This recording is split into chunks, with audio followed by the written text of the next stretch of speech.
Honorable Président, honorable membre du bureau, honorable député, très chers collègues, c'est pour moi un honneur de prendre la parole ici pour interpeller le gouverneur en place par rapport à sa politique générale mise en place depuis qu'il est sur place. Vous vous souvenez que l'année passée, j'avais tenté de réaliser cette même action, mais malheureusement les bureaux sortants avaient bloqué mon initiative. Parce qu'à l'époque, je voulais adresser une question orale avec débat au ministre des Finances en ce qui concerne la gestion financière au niveau de la province du Congo central. Mais grâce à votre arrivée, vous avez permis à ce que la province du Congo central puisse connaître la vraie politique mise en place par monsieur le gouverneur. Donc, je vous en remercie, honorable président. Merci. Aujourd'hui, comme vous l'avez si bien introduit, il y a 2 jours, j'avais introduit une interpellation sur la politique générale du gouvernement provincial et j'avais adressé à monsieur le gouverneur de la province du Congo central. Je passe à la lecture de ce que j'avais écrit. Sur le premier point, le cadre juridique et fondement de l'interpellation. J'ai écrit ceci. Conformément aux dispositions des articles 170 et 173 alinéa 3 du règlement intérieur de l'Assemblée provinciale du Congo central, et dans l'exercice de mes prérogatives de contrôle parlementaire, j'ai l'honneur, mis par le sens du devoir et la volonté de contribuer à une gouvernance transparente, de vous adresser la présente interpellation portant sur la mise en œuvre de la politique générale de votre gouvernement provincial. En effet, la politique générale du gouvernement provincial constitue le cadre stratégique et opérationnel d'action publique à l'échelle provinciale. Elle repose sur les orientations sectorielles, des priorités programmatiques et des engagements budgétaires dont la mise en œuvre engage la responsabilité politique des chefs de l'exécutif provincial devant la représentation provinciale. Vous vous souviendrez avec moi qu'au mois de juillet de l'année passée, le gouverneur était venu ici, nous a présenté sa politique gouvernementale globale. Nous avons accepté son programme et ce programme a été voté à l'unanimité. À cet effet, les préoccupations ci-après, articulées autour des 6 piliers de son programme, visent à obtenir des éclaircissements techniques et administratifs sur l'état d'exécution des projets de réforme annoncés.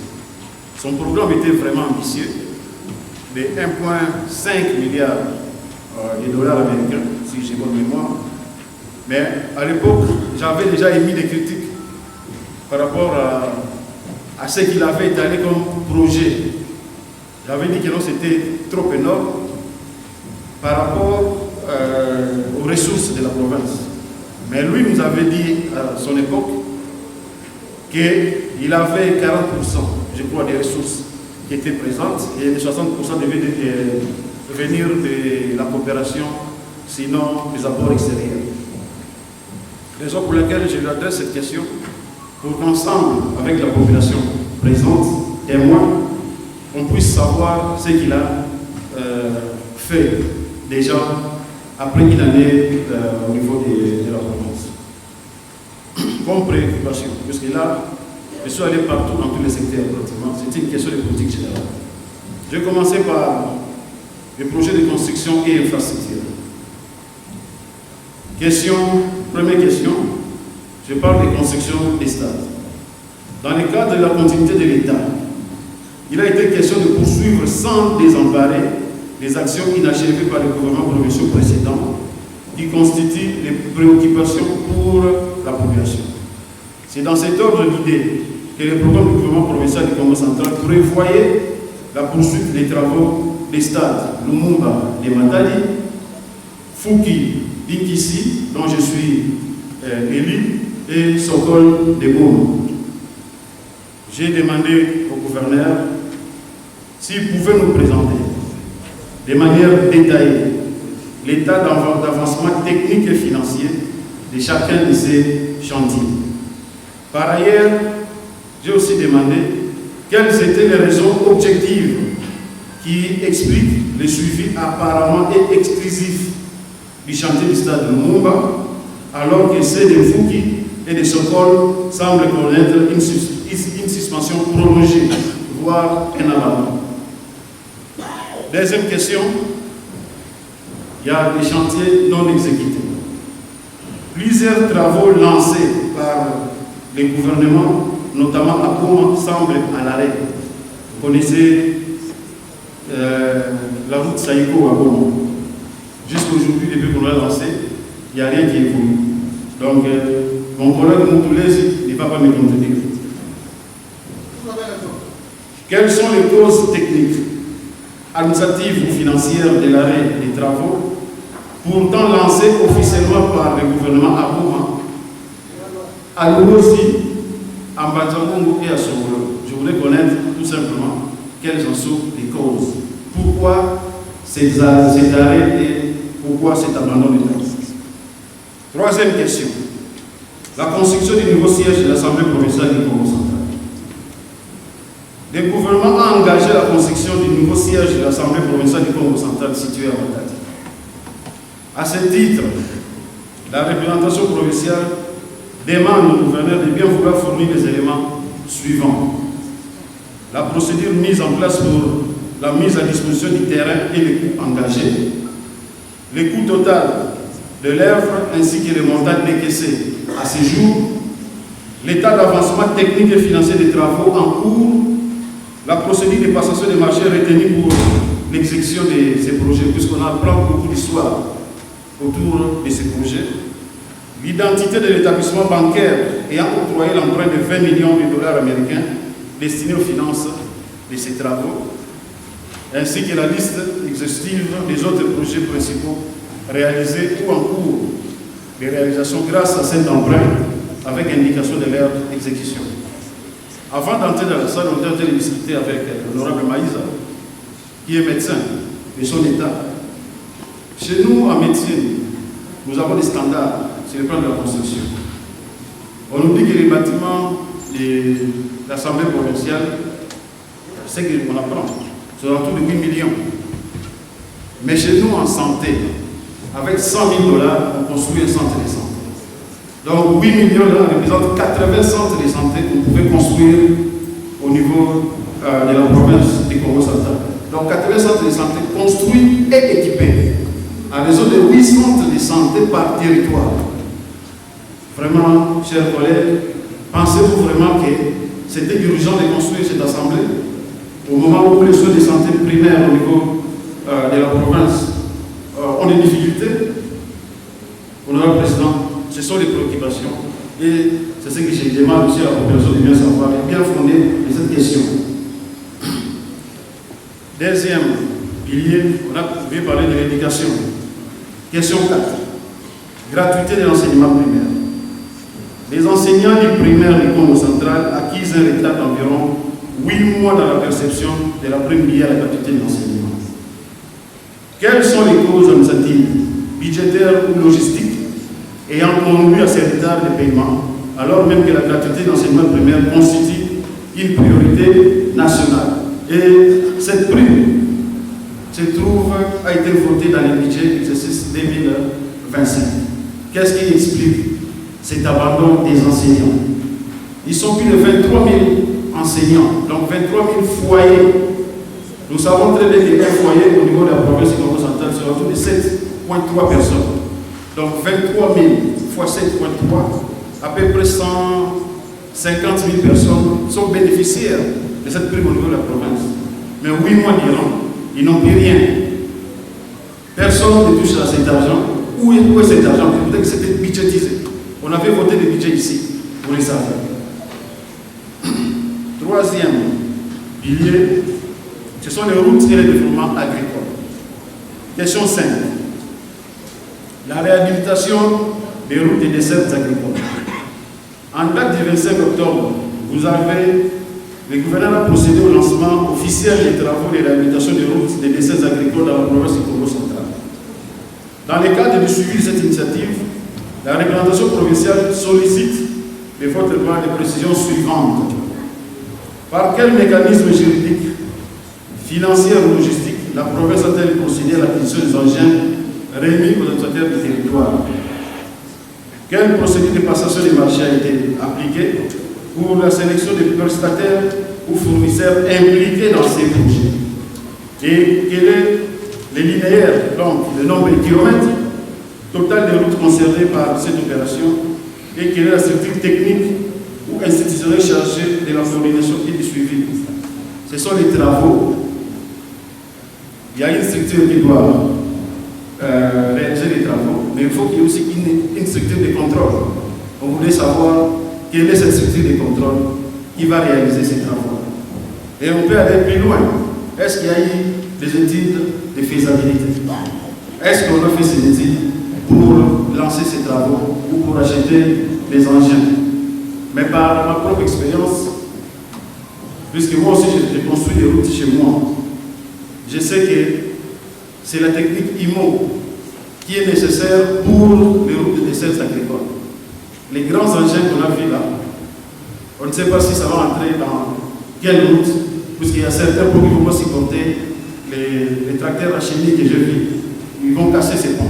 Vous comprenez? Donc ce sont des préoccupations et on veut savoir pourquoi cette orientation.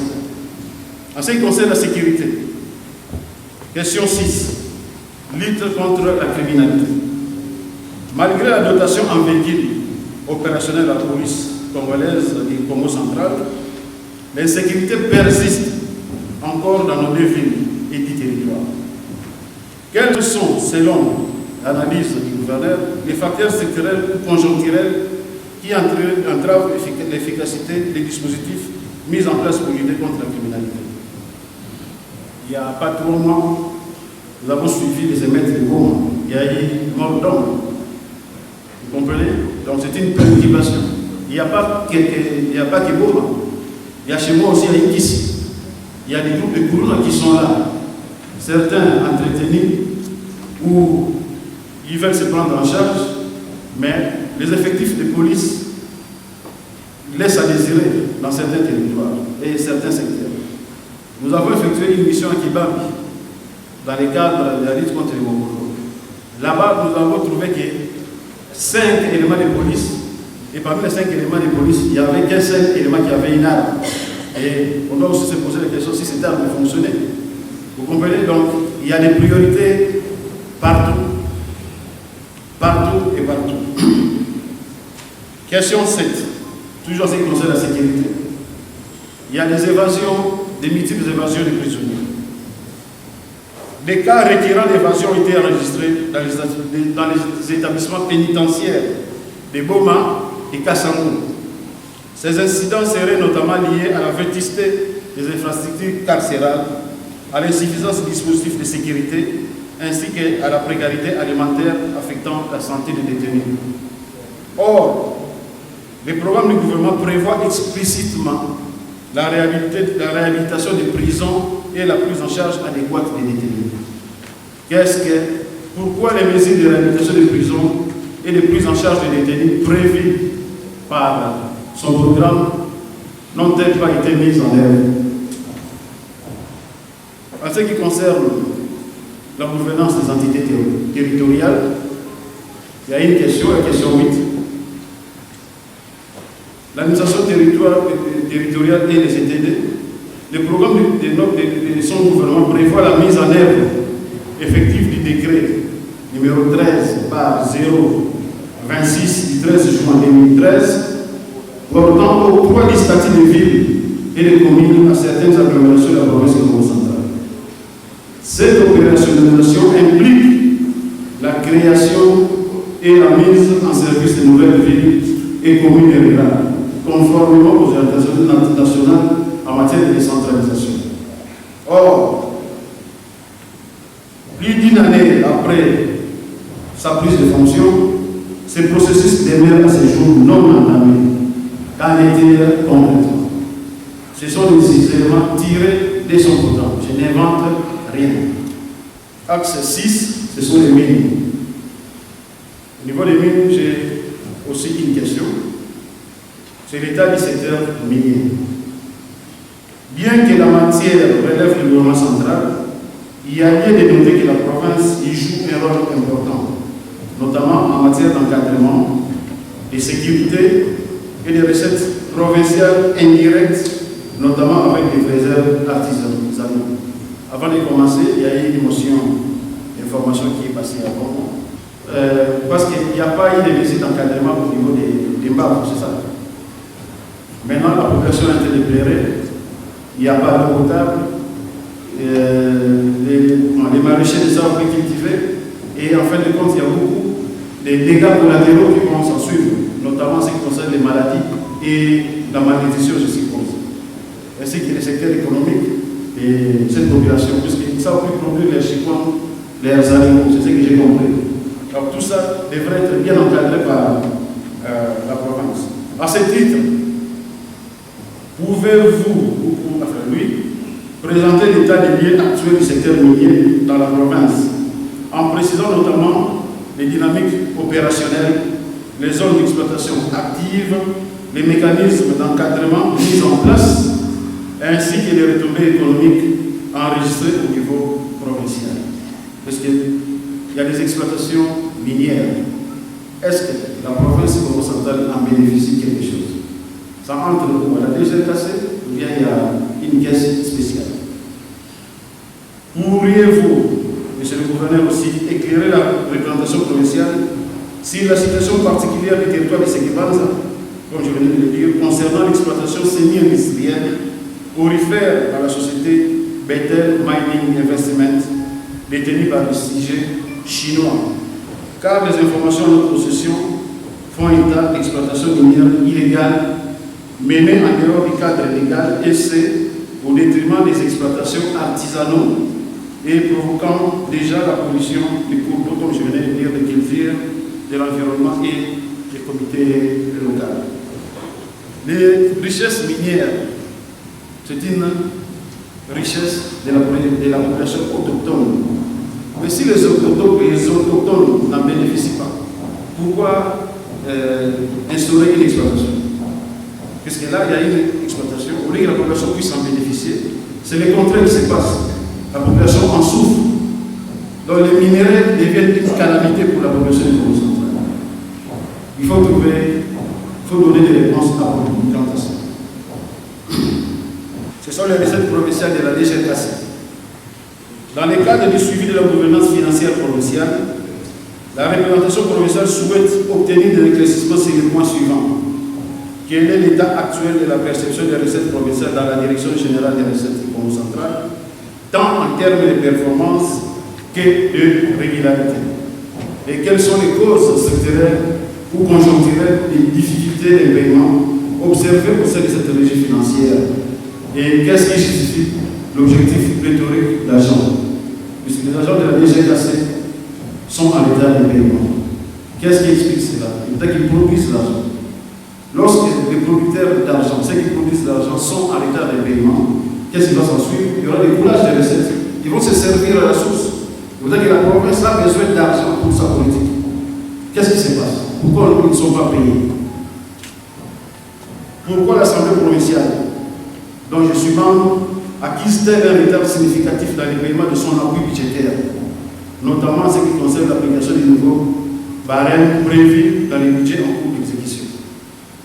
Chers collègues, vous savez tous de quoi je parle.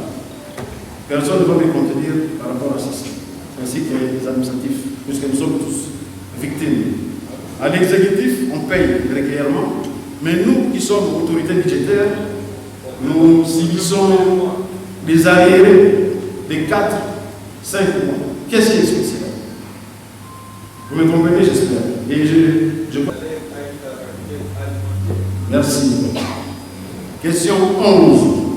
La rétrocession. La rétrocession constitue l'un des leviers financiers prévus dans la politique générale du gouvernement provincial. Certains de nos collègues voulaient faire de cette question un tabou. Et nous la mettons devant la scène publique. À ce titre, la représentation provinciale souhaite obtenir les précisions suivantes. Pour combien de mois la province du Congo central a-t-elle effectivement perçu la rétrocession du gouvernement central en ce qui concerne les rubriques, les rémunérations, les fonctionnements et l'investissement? il faut que la population puisse voir clair. Puisqu'on dit que la décision ne vient pas. C'est pour ça qu'on demande officiellement à ce que les gouverneurs nous le disent en public. Je ne sais pas si j'ai mal fait. Quelle est la hauteur mensuelle moyenne de cette rétrocession telle qu'allouée à la province? Quelle est la situation actuelle de la rétrocession liée aux ETD, notamment aux villes de Matadi et Bono? Vous le savez tous que les bourgmestres ont exprimé publiquement leurs préoccupations relatives aux droits, par rapport aux droits non perçus des ETD. Il y a eu des réunions, il y a eu une communication officielle des bourgmestres. Qu'en est-il de leur situation actuellement? Question 12. Création de l'AGDPP. Il a été constaté que les taxes, les péages, initialement gérés par la Direction générale des recettes du Congo central, ont été transférés à une nouvelle entité dénommée Agence des droits des pays, des passages et des paysages, AGDPP. À ce sujet, la représentation provinciale sollicite les éclaircissements suivants. Quelles sont les motivations administratives, techniques ou stratégiques ayant conduit au retrait de cette compétence à la DGKC au profit de l'AGPD? Cette agence figure-t-elle formellement dans le budget provincial de l'exercice 2025? Non. On a voté le budget ici, cette agence ne figurait pas. Quelles sont, à ce jour, les réalisations concrètes de l'AGPD en matière de distribution des recettes, de gestion opérationnelle et de couverture territoriale? La gestion d'une entité publique requiert quand même le respect des règles établies. Ce n'est pas un établissement privé où chaque jour on peut changer d'orientation. Raison pour laquelle le gouverneur passe au niveau de l'Assemblée pour présenter son budget annuel.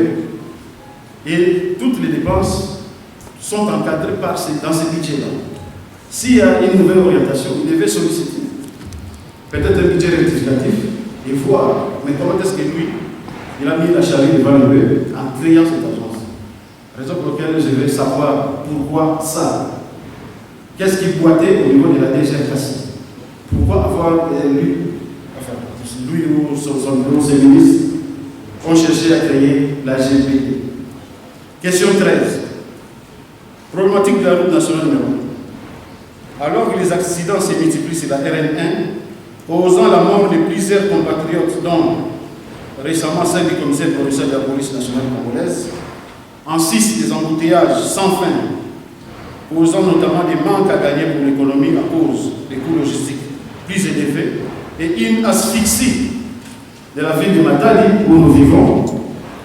Il faut des airs pour y accéder ou en sortir. La représentation provinciale sollicite des éclaircissements suivants. Quelles sont les mesures concrètes prises pour améliorer la situation? Quelle est la situation des projets de parking public censés mieux réguler la circulation sur la RN1, notamment Quintadilla, Songololo et Kassamou? Quelle est la situation des personnels de la province affectés à la RN1? On veut connaître les nombres exacts, puisqu'on attend beaucoup d'histoires. On nous parle depuis de 200 personnes au niveau des 3 péages. Qu'est-ce qu'ils font? Qu'est-ce qu'ils font? Est-ce que tout à clamer, on doit les mettre au niveau des péages? Donc, ce sont des questions qu'on se pose. Quelle est la hauteur mensuelle moyenne en chiffre de la quote-part de 5% des recettes des péages et des paysages actuellement? Puisque c'est un chiffre qui varie en fonction des recettes qui entrent au niveau des péages. On voulait savoir combien gagne la province française. Quelle a été l'affectation de la somme versée par les concessionnaires au titre des manques à gagner liés à la province de 2 238 576 $ américains, constitués des moins perçus des exercices 2020 à 2022, dont près de 2 tiers ont été versés à votre gouvernement contre un tiers au gouvernement précédent. Si je pose cette question, c'est parce que dans mon passé récent, j'étais directeur du cabinet ministère des budgets et finances et j'ai participé à ces négociations. Mais c'est Simon, celui qui gère la RNL, devait nous payer cet argent. Il avait accepté et il a commencé à verser cet argent. Le gouvernement passé avait versé les 1 tiers et les 2 tiers devaient être versés par l'actuel gouvernement, qu'est-ce qu'ils ont fait de cette somme? Les deux tiers de 1 million 200, c'est à peu près 1 million 500, quelque chose comme ça. Qu'est-ce qu'ils en ont fait? Question 14. L'emprunt de 20 millions de dollars américains. Au début de l'exercice budgétaire en cours, la province du Congo central a contracté un emprunt d'un montant de 20 millions de dollars américains auprès d'une institution bancaire. Vous connaissez les péripéties. Ça s'est passé ici. Ils sont venus demander 15 millions et puis c'est parti à 20 millions. Et subitement, on a appris que non, ils ont été servis. Dans le cadre de cette prérogative de contrôle de l'action gouvernementale, la représentation provinciale souhaite obtenir des éclaircissements précis sur les éléments suivants. Quel est le taux d'intérêt appliqué? Quelles sont les modalités de remboursement convenues, notamment ce qui concerne la durée, les échéances et les garanties fournies? Puisque c'est la clarté. Lorsqu'on gère la chose publique, il faut être redevable, il faut dire la vérité à la population. Quelle est la quote-part déjà décaissée à ce jour?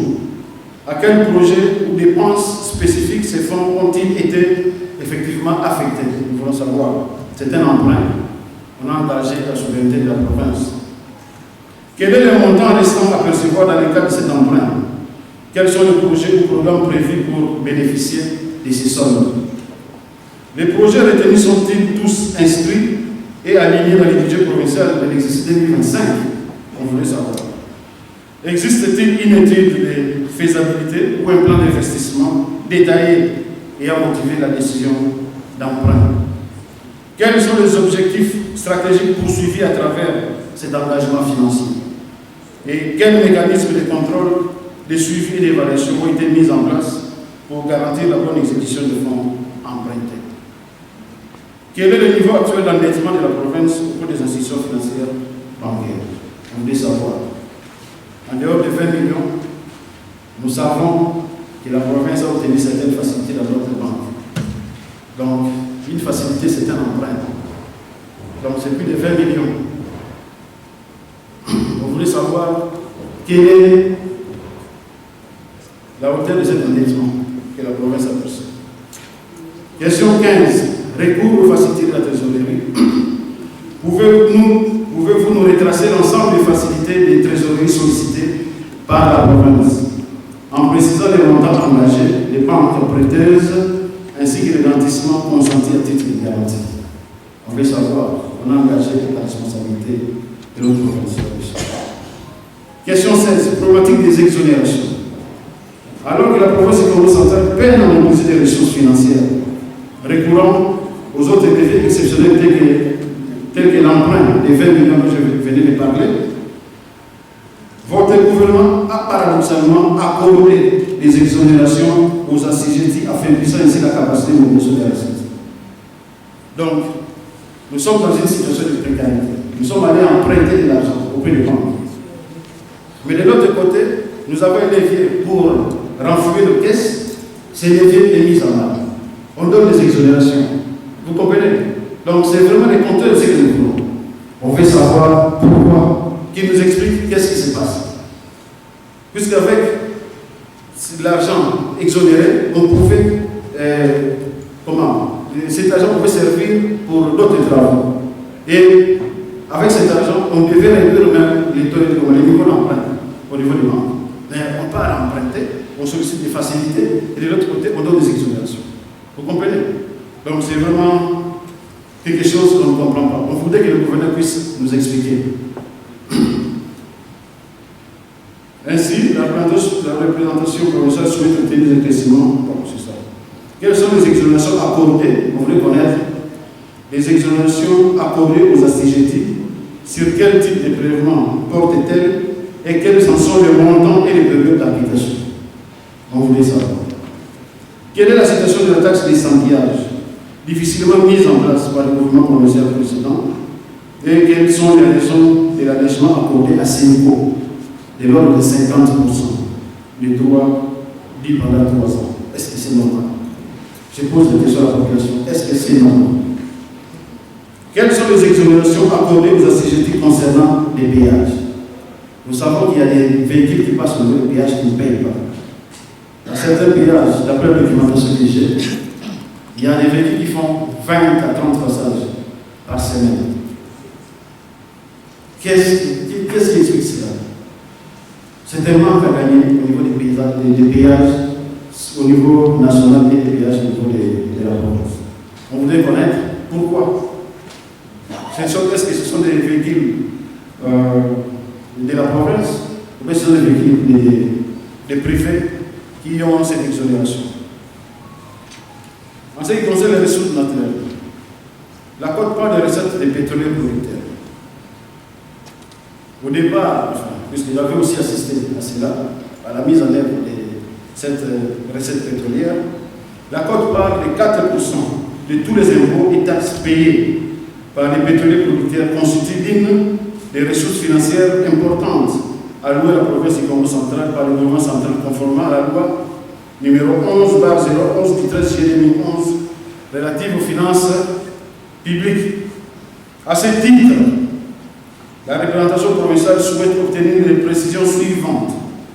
Pour combien de mois la province a-t-elle effectivement perçu la dette quotité depuis le début de votre mandat? Et quelle a été l'affectation complète des fonds perçus? Puisque, je me rappelle, je ne vais pas le citer parce qu'il n'est pas là, l'ancien président nous disait que la rétrocession venait en compte-gouttes, qu'il y avait des mois qui sautaient. Mais moi, en tant qu'ancien du ministère des Finances, je sais que cet argent ne vient pas en compte-gouttes. C'est à chaque fin du mois que cet argent arrive. On nous explique combien de fois il a perçu depuis qu'il est là. Comme ça, nous, on va l'aider. S'il faut faire un peu de niveau de Kinshasa, ou attaquer le ministère des Finances et sécurité hydrocarbures, pour les manques à gagner au niveau de la province. Quel est le montant mensuel moyen de ces impôts et taxes tels qu'alloués par le gouvernement central à la province du Congo central? S'agissant de la redevance pétrolière destinée à compenser les communautés locales affectées par l'exploitation des hydrocarbures, quelles sont les justifications administratives, juridiques et financières ayant motivé la création par arrêté numéro 090/bis/cadre.couvre/KC/08/2024 du 5 février 2024 d'une sous-commission permanente chargée de la gestion et du suivi de la quantité des recettes pétrolières revenant à la province productrice. Comment justifiez-vous le fait que cette structure capte automatiquement et mensuellement 20% de ses impôts et taxes, dont 20% sont affectés à son fonctionnement et 20% aux rémunérations sous forme de jetons de présence? Et c'est en violation flagrante des principes en encadrant l'exécution du budget, notamment celui de l'universalité et son corollaire qui est la règle de la non-affectation des recettes. Et la plupart de ces personnes sont payées par la province. Ceux qui se trouvent dans cette arrivée. À qui sont affectés les 10% des études de projet? On voulait connaître à quelle société. Et si le gouverneur peut nous présenter la représentation des 10 études de ces projets, parce qu'il capte à la source les 10%. C'est affecté aux études. On voulait connaître, on voulait avoir ces études-là. C'est que cette histoire a été faite. Quelles sont les études menées si la province en bénéficie officiellement? Là, je parle sous le contrôle des lois de Moyo, Sissi et Ndobas, qui sont des membres. Ils doivent nous aider à comprendre ce qui se passe au niveau du monde. À qui sont affectés les 10% des études, comme je dis, et quel est à ce jour le bilan concret de cette sous-commission? Ils nous produisent ce qu'ils ont créé, puisqu'ils bénéficient de 20%. Ils prennent à la source de 20%. Qu'est-ce qu'ils ont produit? Sinon, je ne vais pas le prononcer. En conclusion, Honorable Président, je demande à son Excellence, Monsieur le Gouverneur, conformément aux dispositions de l'article 153 du règlement intérieur de notre Assemblée, lorsque l'objet de l'interpellation portait sur la politique générale du gouvernement provincial, en votre qualité de chef d'exécutif, chargé de répondre, conformément à l'article 153. Et les préoccupations susmentionnées s'inscrivent dans le cadre du contrôle parlementaire et visent à obtenir des réponses claires, vérifiables et conformes aux engagements pris devant la représentation provinciale et la population centrale. Elles traduisent une exigence de transparence, de redevabilité et de bonne gouvernance. C'est un exercice normal lorsque nous sommes en démocratie. Je vois à travers les réseaux, à travers les communications, il y a des passions, il y a des gens, des agitations au niveau des réseaux sociaux. Il y a des gens qui croient qu'il y a un règlement des comptes. Il y a même, au nom du président, une instrumentalisation de certaines communautés. Chose que nous ne voulons pas. Le Congo central doit rester uni. Il y a 3 districts au niveau du Congo central et les 3 districts doivent demeurer ensemble. Telle fut la volonté de nos pères fondateurs. Donc, ce n'est qu'une question normale que je pose en tant que parlementaire à un gouverneur qui doit venir nous présenter ces éléments de réponse.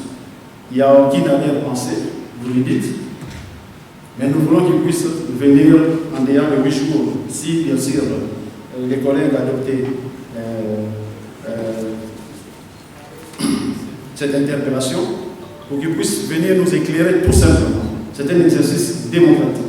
Vraiment dépassionner les réseaux.